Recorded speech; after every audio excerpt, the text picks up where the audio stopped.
我係 Winnie， 我喺 Sun Life 做咗22年㗎喇，我而家係 Senior Agency Director。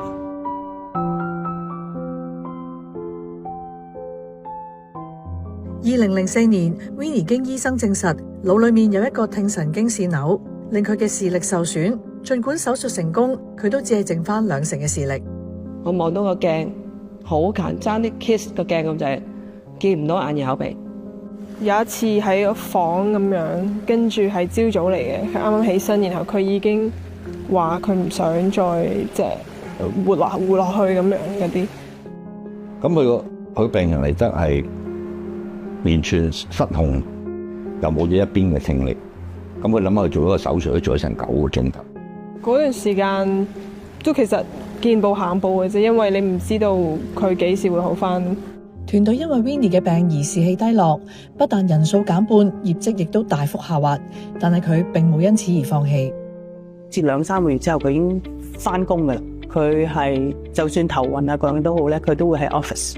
嗰陣時我哋 office 咧係2層嘅，佢唔搭電梯嘅，佢行後樓梯嘅。我要練習行路，哇！遲啲練得唔得？早於銀行業任職嘅時候開始 ，Sarah 就一直跟隨 Winnie 工作。除咗係佢嘅得力助手，更加係佢共患難嘅知己。加上得到上司 Alex 以及團隊中幾位不離不棄嘅經理支持，經過幾年時間，團隊終於慢慢重新走上軌道。而家 Winnie 帶領住170多人嘅團隊，業績再次回升，自己同埋團隊都獲得好多獎項同埋認可。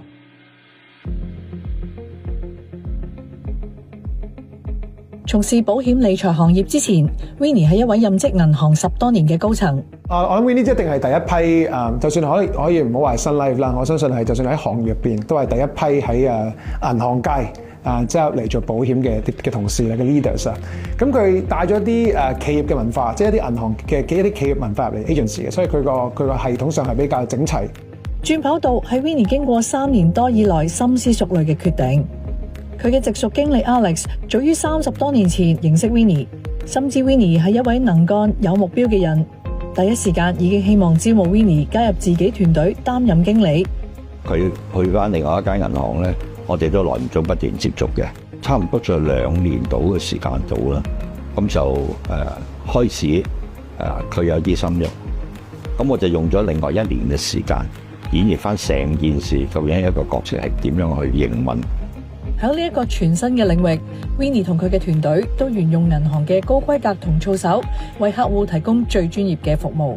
因為我自己都喺銀行出身啦，其實我哋嘅工作嘅守則啦、保險裏邊嘅條例啦，我哋呢方面其實我哋把關得好好。我哋因為銀行嘅競爭其實都好大嘅，咁變咗我哋大家同事之間嘅友誼其實係冇乜嘅。嚟到 Sun Life 啦，加入咗 Winnie 同 Irene 嘅團隊啦，大家互相鼓勵啦，大家會互相教對方啦，同埋我覺得返工係一件好愉快嘅事情嚟嘅。Winnie 響銀行業嘅見聞同埋經驗，更加為公司提供咗好多前瞻性嘅意見。佢對產品好熟悉啦，因為given佢喺銀行嘅 background，佢對好多唔同嘅銀行嘅理財嘅服務啊、理財嘅產品啊，甚至一啲好早期嘅 premium financing 啊，佢嗰啲嘢都好熟悉，變咗佢可以好多直接嘅意見俾公司咧。有時嗰啲意見唔係純粹話我哋同其他我哋行業入邊嘅 competitor 比較啦，有時同銀行比較啦，咁變咗我哋嘅資訊啊或者嗰個 benchmarking 會更加 comprehensive 啦。一路以來嘅呢一段旅程 ，Winnie 明白到一切都係依靠與團隊上上下下並肩作戰得翻嚟嘅。我同佢咧係隔咗好多層，因為其實佢係好高層，我哋啱啱一個新嚟，原來佢都記得我叫咩名啊，亦都知道我係個背景係嚟自乜嘢嘢，佢就會俾啲機會我聽你發揮你嘅優點嚟去點樣再進步啊。團隊嘅同事都話 Winnie 表面嚴肅，其實性格貪玩。團隊亦都以信望愛以及 work hard play hard 為宗旨。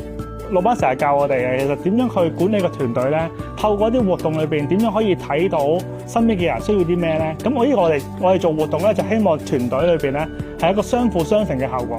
佢好願意聽唔同年紀啦、唔同階層嘅意見，好有活力嘅。其實佢係我哋精神嘅依靠嚟嘅。無論有幾困難，每日行到半寸都係行到。